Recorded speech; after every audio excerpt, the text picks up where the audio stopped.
You want to know what scares me the most about people who are biblically illiterate? When you're biblically illiterate, you are more susceptible to spiritual psychosis. And what I mean that is, how the heck you know more about demons, spiritual warfare, the spiritual realm, principalities, strongholds, generational curses than you know about Jesus himself? How is it that demonology is more known than theology? There's people who know up and down the spirit of this, spirit of that, spirit of this, which I'm not negating those things because the Bible talks about the spirit of rebellion, the spirit of perversion. These are spirits that the prophets talked about. So I'm not negating that they're not real.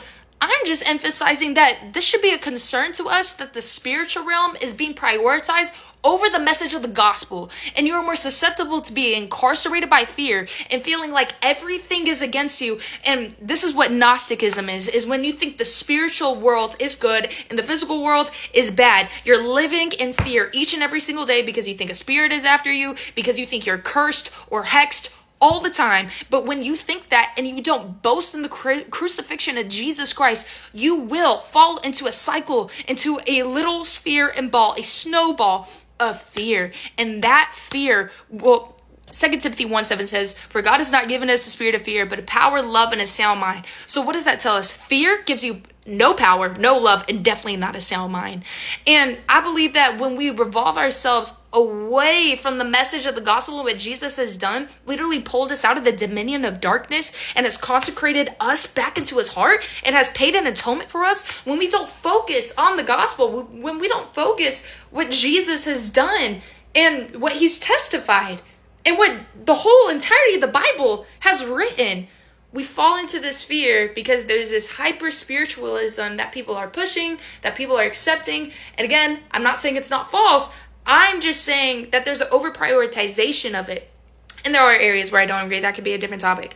But when this is bigger than this, the very thing of which Jesus has died for, no. We're missing everything because there are too many people incarcerated by fear. There's too many people in bondage and kept in chains because they're scared to make any move because they feel like God is so wrathful, so judging, that spirits are too powerful, that the spiritual realm is something that's going to just completely consume them and eat them alive, when it's the gospel. The truth of the gospel and peace that sets us free. It's where the spirit of truth is, there's freedom, and that spirit of truth is Jesus. It's what he has done. It's accepting that truth. And again, I'm not negating the spiritual realm because the Bible talks about the spiritual realm. I'm just saying that there needs to be a reorder, a prioritization. I'm tired of seeing sermons. I'm tired of seeing TikTok clips that are only talking about the spiritual realm.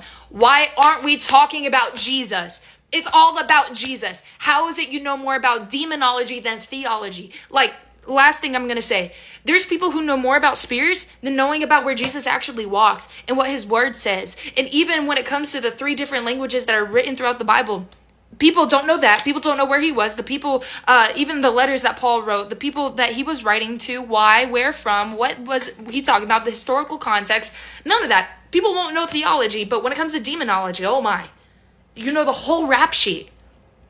But yet we don't even understand like the principalities and the simplicities of the Bible. Just historical, cultural context. But yet, if you stay here, I kid you not, you will be more vulnerable to fall into fear and being trapped and enchained because you're not receiving the gospel. And the gospel is that Jesus Christ has died a death of which he has not deserved. It was deserved for me. I should have been on that cross. I am a sinner and I'm needy of him. And when I don't boast in that, and when I don't look at him, and when I don't accept him, and I fall into fear, and I see everything as scary and fearful, and I don't see and I don't believe that what Jesus Christ did was enough, you're just putting him back on that cross all over again. Does that make sense? So again, simple point. The spiritual realm is very real. Amen. The spiritual realm and the principalities and the dominion of darkness should never overshadow the gospel. All I'm saying.